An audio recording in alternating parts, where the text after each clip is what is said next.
من حاز العلم وذاكره صلحت دنياه وآخرته. من حاز العلم وذاكره صلحت دنياه وآخرته.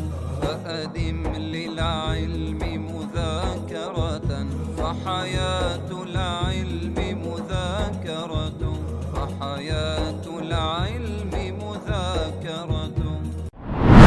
Bismillahirrahmanirrahim. Alhamdulillahirabbil alamin. Wassallallahu wasallam ala asyrafil anbiya wal mursalin sayyidina wa maulana Muhammadin wa ala alihi wa sahbihi ajma'in. Qala al-musannif rahimahullahu ta'ala wa adama nafa'a bihi wa bi'ulum fid darin amin. Ila qala faslun arkanul imani sittah. An tu'mina billah wa malaikatihi wa kutubihi wa rusulihi وباليوم الآخر وبالقدر خيره وشره من الله تعالى وبالقدر خيره وشره من الله تعالى. Di sini versinya. La ilaha ma'buda bihaqqin fil wujudi illallah. Kita sudah sampai situ. Ini harus dihafal, arkanul iman, arkanul Islam. Udah harus hafalan, udah kuat, udah tahu. Yang pertama adalah rukun iman. Berarti apa arti rukun iman? Kalau ada seorang yang mengaku muslim tetapi mengingkari salah satu rukun iman ini, maka dia tidak muslim. Tidak muslim. Dia belum muslim. Karena hal yang wajib dia imani, diimani artinya dipercayai.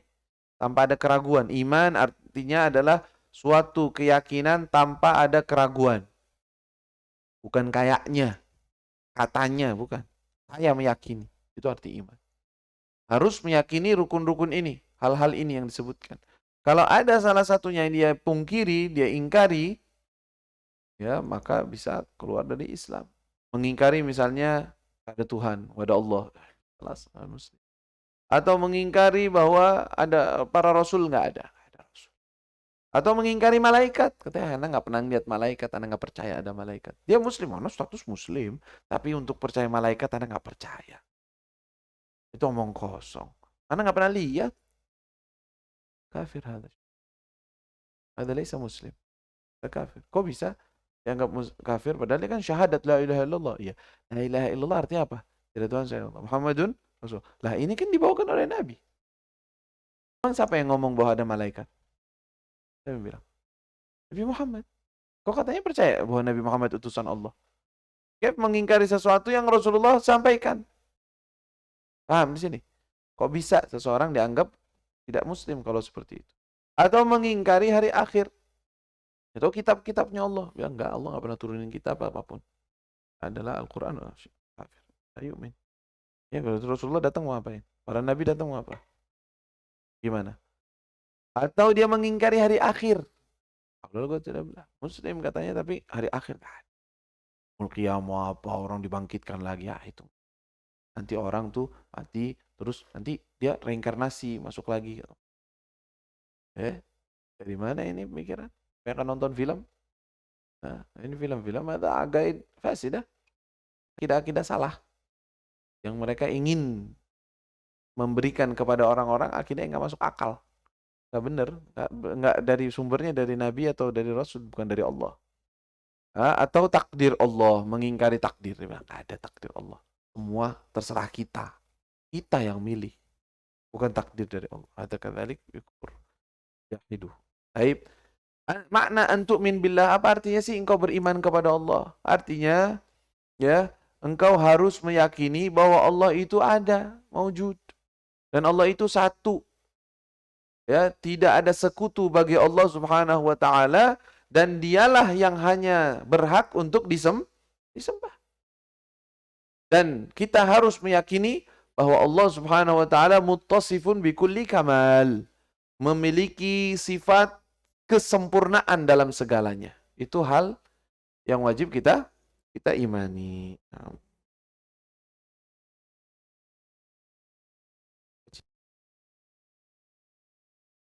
Nah, dan juga kata beliau, selain hal ini kita juga harus ngaji sesuatu yang sifatnya bahasanya sifat 20. meyakini hal-hal kepada Allah, yaitu sifat wujud, qidam, baqa, mukhalafatuhu lil hawadithi, qiyamuhu binafsihi, wahdaniyah, qudrah, irada, ilmun, haya, sama', basar, kalam, qadiran, muridan, aliman, hayyan, sami'an, basiran, mutakalliman. 20 sifat. Bahwa kita meyakini bahwa Allah ada, Allah tidak membutuhkan siapa-siapa. Allah tidak sama dengan siapapun daripada makhluknya. Apapun yang tergambar dalam benak kita, Allah tidak seperti itu. Karena semua yang di benak kita itu hanyalah makhluk. Paham? Kok bisa? Yang ada di benak saya adalah makhluk. Kok bisa? Emang itu bisa mikir apa? Manusia tidak bisa membayangkan sesuatu yang nggak pernah dia lihat. Makanya segala sesuatu yang terbayang dalam benakmu berarti Allah tidak seperti itu. Kenapa? Karena yang engkau bayangkan itu makhluk. Allah tidak seperti makhluknya. Terus Allah kayak apa? Enggak usah nanya Allah kayak apa. Yang penting dia tahu Allah maha sempurna. Allah maha mengetahui. Allah maha tidak membutuhkan siapapun. Semuanya membutuhkan kepada Allah. Allah tidak menyerupai siapapun. Itu yang engkau yakini. Bukan Allah kayak apa. Enggak ada. Enggak perlu engkau tahu Allah kayak apa. Dan tidak wajib engkau tahu Allah itu zatnya seperti apa. Tetapi engkau tahu sifat-sifat kesempurnaan Allah Subhanahu wa taala. Bahwa Allah itu maha sempurna dalam segalanya.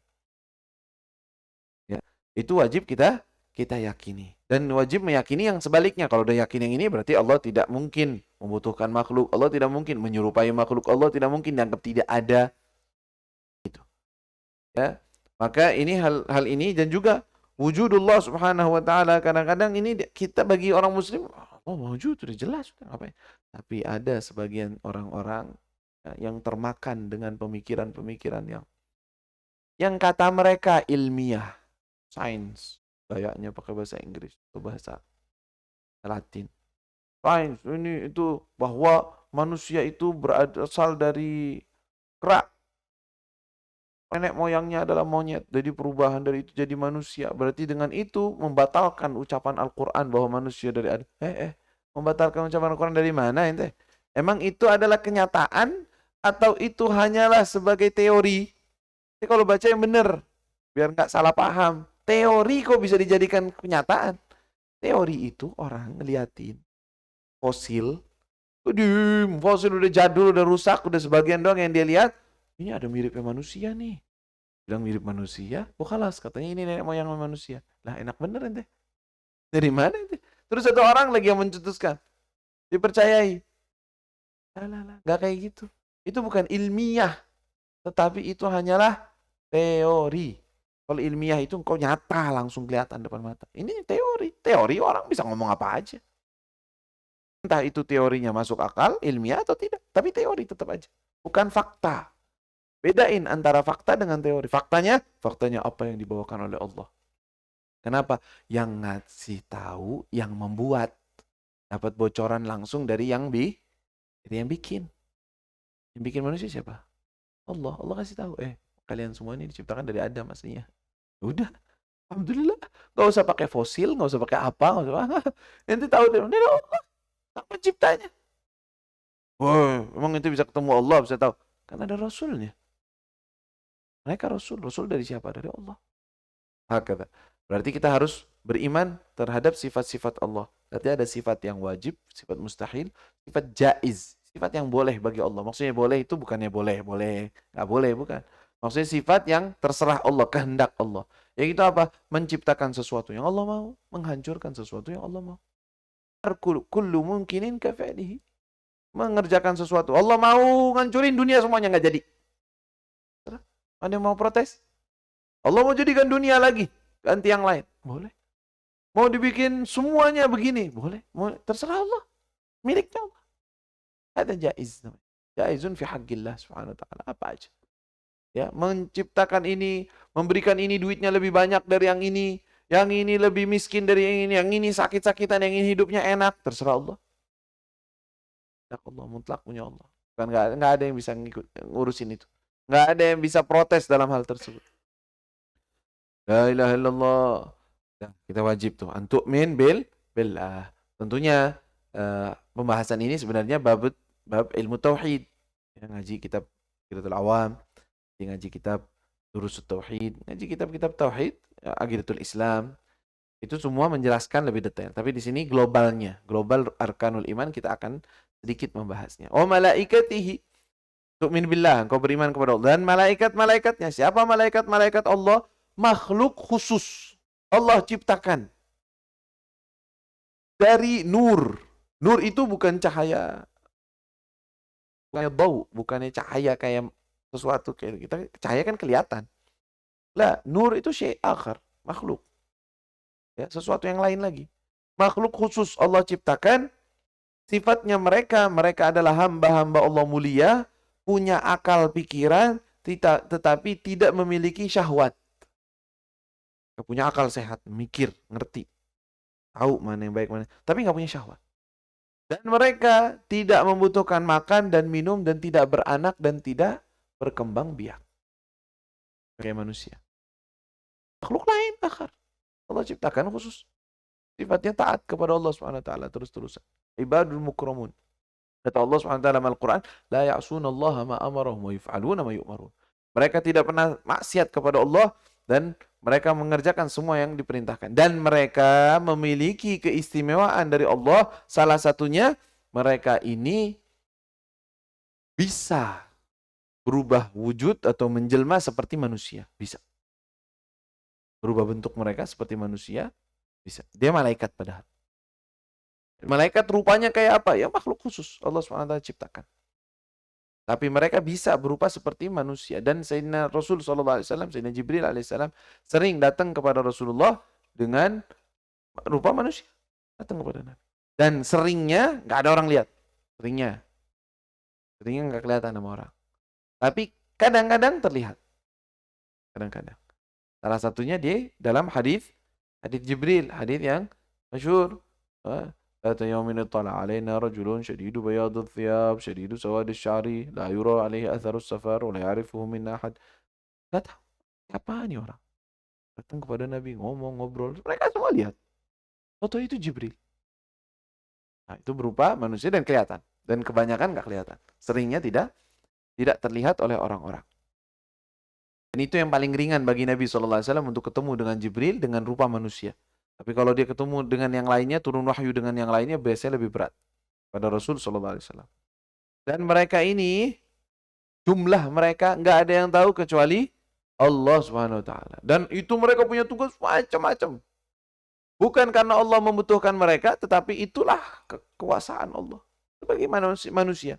Allah ciptakan dikatakan di setiap tetesan hujan yang Allah turunkan ada malaikat yang Allah ciptakan. Dan setiap manusia ada malaikat raqib atid dan ada malaikat penjaga, hafadhah. 10 di pagi, 10 malam. Jumlah manusia berapa? Semuanya punya. Apa jumlahnya? Ya, kenapa emang Allah perlu kayak begituan? Ada yang mencatat. Allah nggak butuh semuanya, Allah nggak butuh. Kenapa diciptakan? Idharan li azamatillah. Menunjukkan bahwa besarnya ciptaan Allah. Itu dong. Nggak butuh sama sekali. Apapun itu. Semuanya. Intinya nggak butuh Allah. Dunia seisinya Allah nggak butuhin. Ya, untuk menjaganya dan merawatnya. Makanya bukan seperti gambaran orang-orang yang tidak non-muslim. Yang Tuhannya nggak tahu di mana. Dewanya berantem sendiri. Di langit yang ini recok. Katanya turunin hujan. Enggak, saya mau siksa. Ntar tau-taunya diprotes oleh dewa yang lainnya. La ilaha illallah. Kalau beneran kejadiannya kayak begitu, kita udah nggak hidup di dunia. Hancur semua.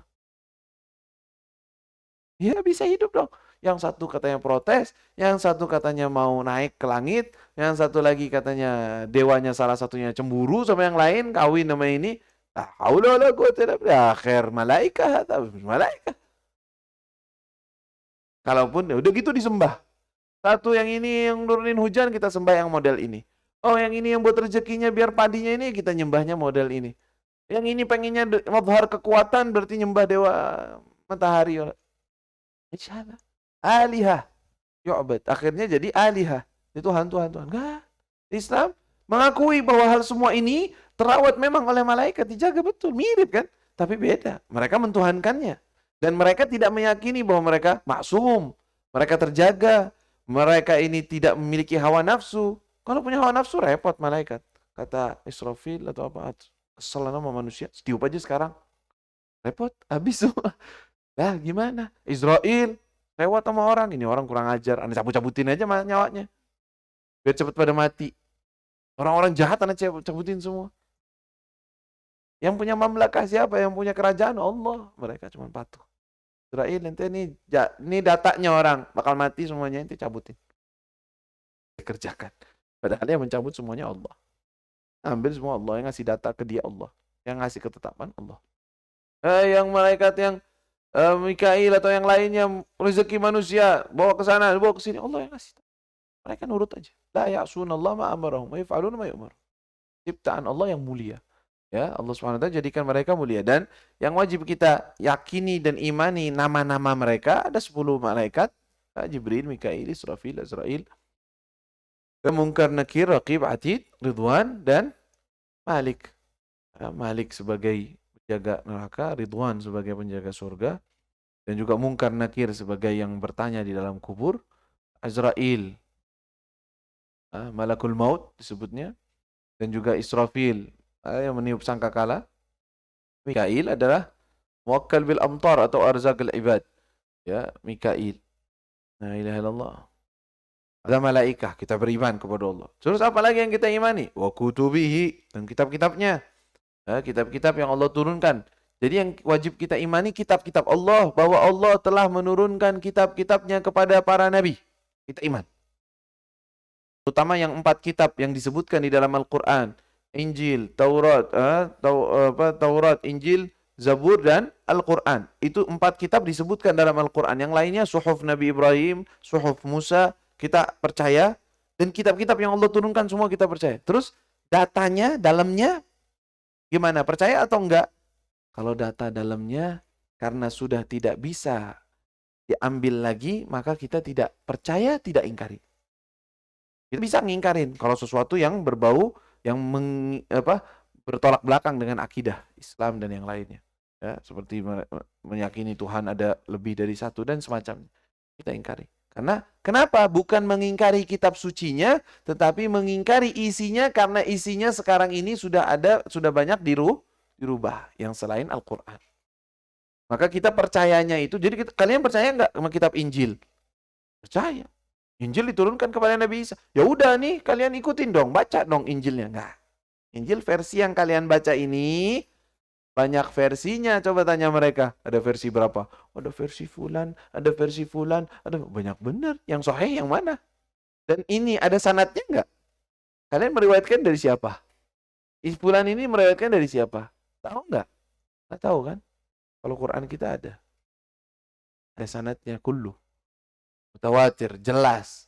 Ada tafsirnya, ada penjelasannya. Nggak kayak mereka. Jadi isinya kita nggak percayai. Kenapa? Karena sudah ada tahrif, sudah ada perubahan-perubahan campur tangan dari mereka. Ada yang ditambah, ada yang dihapus. Begitu juga Taurat, begitu juga Zabur, begitu juga kitab-kitab yang lainnya. Ya. Alhasil, kita percayanya bab kitab, hanya percaya secara global namanya. Percaya pokoknya Allah turunkan kitab kepada para nabi, saya percaya, saya yakini, saya nggak ingkari. Udah cukup, itu iman kalian. Jangan ingkarin, jangan bilang, gak ada, Allah nggak turunin kitab kepada Nabi Isa. Bisa kufur. Kevin bilang kayak gitu, sedangkan Allah udah bilang bahwa Allah turunkan Injil kepadanya. Ya, tapi kan Injil yang ada sekarang nggak benar. Bukan kayak gitu, makanya jangan campurin antara Injil yang ada sekarang dengan apa yang diturunkan Allah kepada Nabi Isa. Tapi yang diturunkan kepada Allah dari Allah kepada Nabi Isa benar. Yang dipegang sekarang kita nggak bisa percaya 100% karena ada yang dirubah-rubah, ada diganti dan yang lainnya. Baik.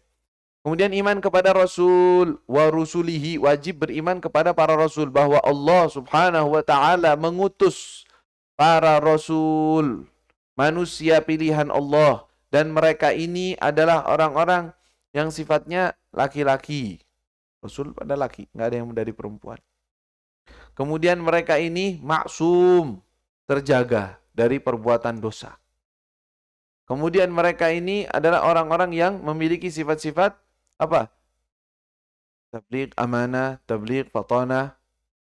Terus? Satu lagi apa? Siddiq, jujur. Jujur, amanah, mereka itu amanat, tidak mungkin berkhianat kepada Allah. Tambahin di kita. Allah begini, tambahin biar enakan dikit. Apa yang Allah bilang? Allah suruh begini gini. Nggak bisa ditambahin, dikurangin sesuka dia. Kecuali kalau memang dikasih pilihan oleh Allah. Ini boleh kalian pilih. Mau dibebankan kepada umat kalian atau tidak. Maka mereka ngasih seperti itu. Tapi kalau enggak, nggak bisa. Nambah-nambahin seenaknya atau bicara seenak, nggak bisa. Dan mereka punya kecerdasan di atas rata-rata. Kalau bego, nggak bisa diajak ngomong, dibohongin sama orang. Mungkin Nabi dibego-begoin begitu atau dibohongin. Nah, paham mereka, ngerti diajak bicara. Ya, makanya mereka paling pintar di dalam berargumen, berbicara, tapi mereka sopan. Mereka adab, mereka dididik oleh Allah Subhanahu wa taala. Ya, para rasul.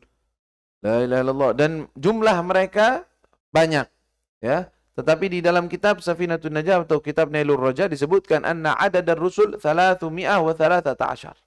Bahwa jumlah mereka, jumlah para rasul. Jadi ada rasul, ada nabi. Jumlah rasul 313. Wakil 15. Wakil 315. Ada yang mengatakan. Tapi sebagian ulama mengatakan, lebih enak jangan divonis deh.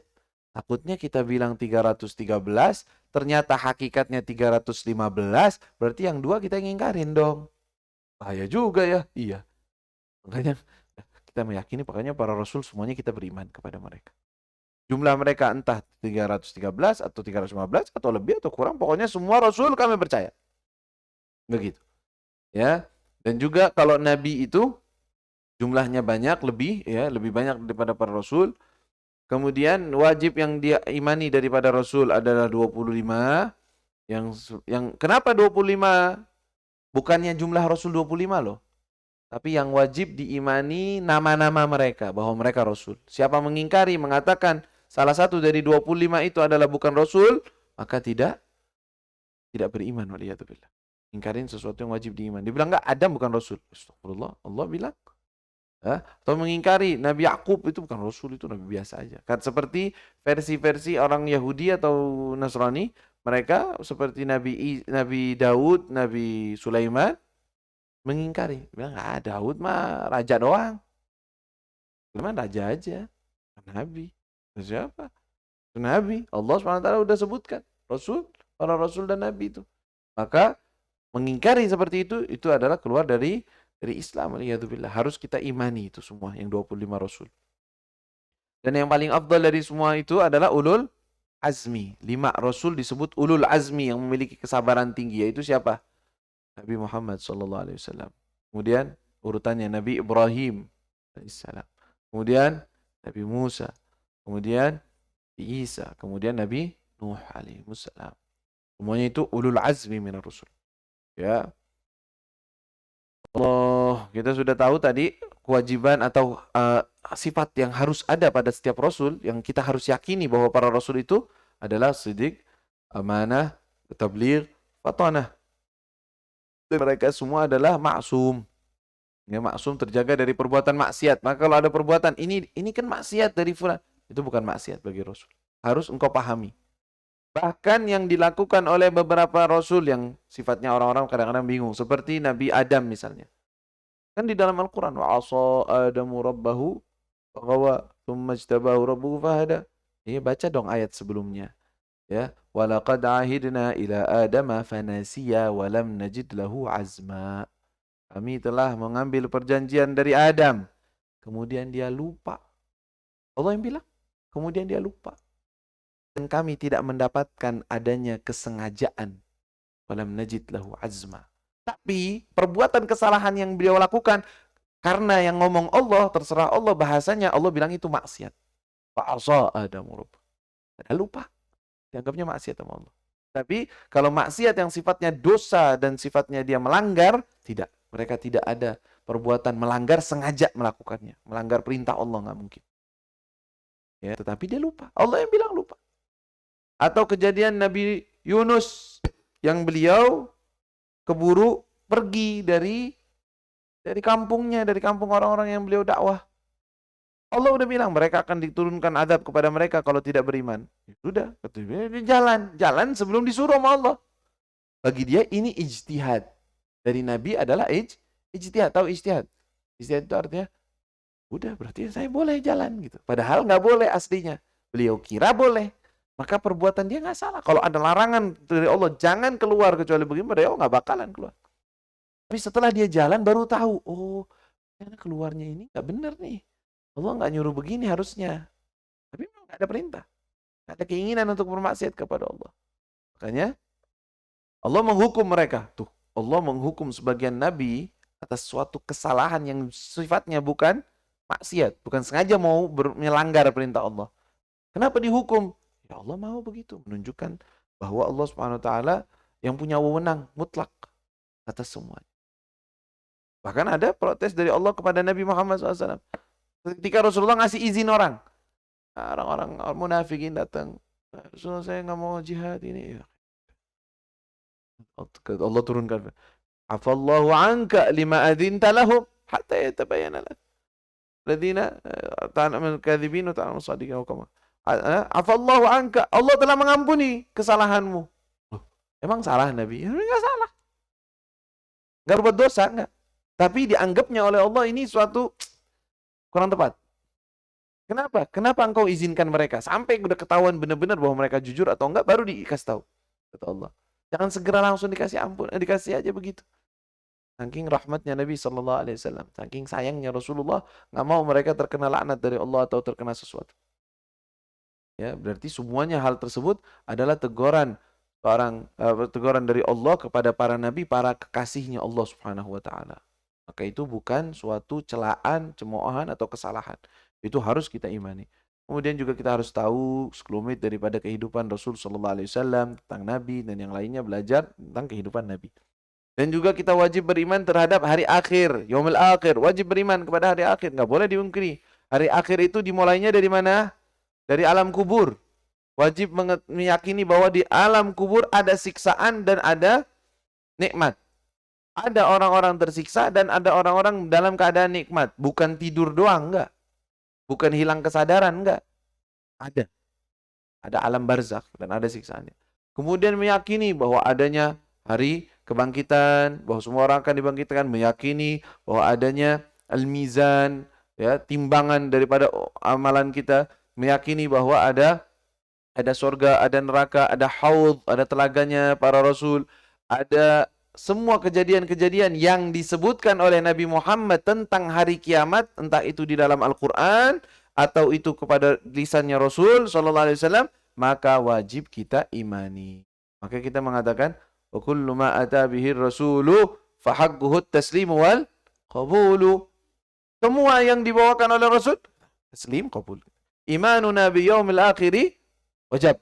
Wa kullu ma kana fihi minal ajab. Kita wajib beriman kepada hari akhir. Dan apa saja yang kadang-kadang nggak masuk akal, nggak mana, semuanya kita imani. Karena apa? Yang membawakan Nabi Muhammad SAW. Sampai masuk ke surga, neraka, bahwa Allah SWT akan masukkan orang-orang yang beriman ke dalam surga, dan orang-orang yang tidak beriman ke dalam neraka, dan mereka akan kekal selamanya di sana. Nah, kemudian harus beriman terhadap takdir Allah, bil qadari khairihi wa syarrihi min Allah, bahwa semua ketetapan yang ada itu adalah ketetapan Allah, bukan campur tangan manusia atau setan atau yang lainnya, nggak ada. Walaupun kadang-kadang nisbat kejelekan kepada setan. Kejelekan ini gara-gara setan, nggak apa-apa. Nisbat kejelekan. Tapi hakikatnya siapa? Allah. Kenapa? Karena memang nggak ada di dalam kerajaan kecuali Allah dan makhluknya. Memang ada lagi yang lain? Ada Tuhan lain selain Allah? Kalau bilang, berarti keburukan-keburukan yang terjadi kehendak Allah, takdir Allah. Betul. Berarti masa sih Allah menginginkan kejelekan? Ente pakai otaknya sedikit pakai. Kalau seandainya Allah tidak menginginkan, Allah pengennya baik doang. Cakep kan? Enak kan? Kayak gitu. Yang jelek Allah nggak pengen. Misalnya, ente pengen melindungi haknya Allah. Tapi dengan ucapan semacam itu, hakikatnya engkau sedang menghina Allah. Kok bisa? Allah menginginkan kebaikan. Allah menginginkan semuanya. Allah tidak berkehendak, tidak mentakdirkan sesuatu kejelekan. Cakep kan? Terus terjadi kejelekan. Kenyataannya terjadi nggak kejelekan? Terjadi kan? Sesuatu kejelekan. Berarti tidak sesuai kehendak Allah. Berarti ada sesuatu kekuatan, entah itu iblis, entah siapa, bisa menyaingi kehendak Allah. Bisa? Ada Tuhan lain selain Allah? Kan kita bilang tidak ada Tuhan selain Allah. Kalau ada yang menyaingi Allah, berarti ada Tuhan lain. Oke, bahayanya akidah seperti itu. Meyakini bahwa ada sesuatu pengaruh dari selain Allah, itu khatir jiddan, bahaya banget. Akibatnya itu fatal. Mafhumuhu khata'. Mafhum dari itu berarti ada sesuatu kekuatan menyaingi kekuatan Allah. Allah berkehendak kanan, dia pengennya kiri. Jadi yang kiri. Hah? Allah kalah? Nggak ada. Yang kanan, yang kiri. Semua kehendak Allah. Allah yang mau. Terus kenapa dijadikan ada seperti itu? Allah punya hikmah. Allah punya kehendak. Ente tahu atau engkau tidak tahu? Bukankah iblis itu makhluknya Allah? Emang makhluknya siapa? Bukankah, oh kenapa manusia dapat ini gara-gara iblis nih semuanya? Tapi iblis itu ciptaan siapa emang? Yang mengizinkan iblis biar hidup sampai hari kiamat untuk menggoda anak-anak Adam siapa? Yang ngizinin? Allah. Allah bisa aja bilang, mati aja nanti. Anak Adam biar enak. Hidupnya nggak usah diganggu, nggak usah apa. Bisa. Karena Allah menginginkan itu. Allah berkehendak itu. Terus untuk apa? Hikmah dari Allah. Allah punya tujuan. Ya, kita sebagai hamba Allah patuh kepada Allah. Turut kepada Allah, nggak usah ikut-ikutan ranah sesuatu yang bukan ranah kita sebagai hamba Allah, kita sebagai makhluk Allah. Allah perintahkan apa kita kerjakan, Allah larang apa kita tinggalkan. Kita bersalah, kita bertaubat, kembali kepada Allah. Jangan protes dalam sesuatu urusan punya Allah. Jelas. Beriman. Dengan ini, iman seseorang sempurna. Iman kepada Allah, malaikatnya, kitabnya, rusulnya, yaumil akhir, wabil qadari khairihi wa syarrihi. Iman kepada Allah. Amantu billah. Itu artinya iman. Itu arti dari kalimat La ilaha illallah Muhammadun Rasulullah. Itu imannya. Makanya harus kita imani. Nas'alullah subhanahu wa ta'ala yang rizukna kamal al-iman. Wa yugawwi alaina al-iman. InsyaAllah. Ja'alna wa yakum min qawasi al-mu'minin wal-muslimin. على هذه النية وكل نية صالحة جامع خيرات الدنيا والآخرة وإلى حضرة النبي محمد صلى الله عليه وسلم سر الفاتحة. الحمد لله رب العالمين الرحمن الرحيم إياك نعبد وإياك نستعين اهدنا الصراط المستقيم. ربنا انفعنا بما علمتنا ربي علمنا الذي ينفعنا ربي فقنا فقهنا وقرابة لنا في ديننا معاني القطع ينفع وذكر ربي وفقنا وفقهم بما ترتضي قولا وفعلا كرما وارزق الكل حلالا دائما وأخل أتقياء علما نحظى بالخير ونكفى كل شر ربنا واصلح لنا كل شؤون وأقر برضا منك العيون واقض عنا ربنا كل الديون قبل أن تأتينا رسل المنون واغفر واستر أنت أكرم من ستر وصلاة الله تغشى المصطفى من إلى الحق دعانا والوفاء بكتاب فيه للناس شفاء وعلى الآل الكرام شرفاء وعلى صاب المصابيح الغرار اللهم اهدنا بهداك واجعلنا ممن يسارع في رضاك ولا تولنا وليا سواك ولا تجعلنا ممن خالف أمرك وعصاك